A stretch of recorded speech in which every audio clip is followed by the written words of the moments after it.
One of the great new additions coming with Pixera 1.8 is the option to replace resources. There is also a new indicational icon in the user interface, which gives the user feedback if the file is available or if it's not available. So in my case, the standard content would be available, but the media I did import from a different source is not.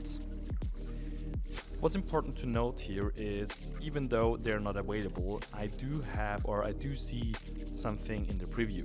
The reason for that is, and that's important to remember, Pixera always renders out files for the preview and stores it in a different location. So in my case here, previews are available, but on the output, the files wouldn't be available.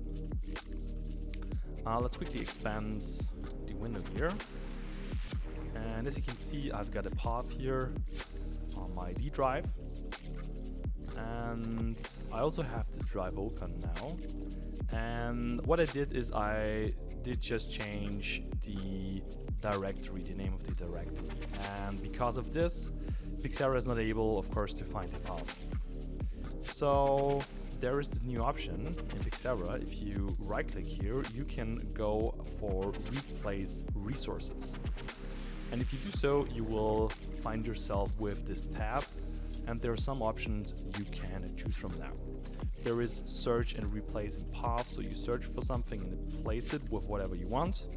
Or, and that's what I will do in this case, search in directory. So all I have to do is go search in directory, go in here, or you either select the volume down here, then it will do the search in the complete volume, which may or may not take quite a while depending on the amount of files you've stored.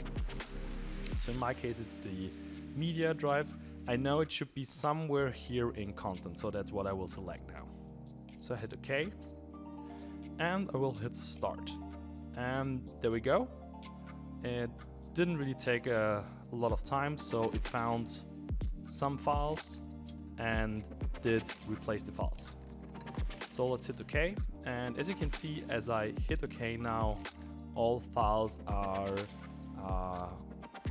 perfectly fine again, and they can now be used without any problems. And as you can see, the path down here in the inspector information did also change.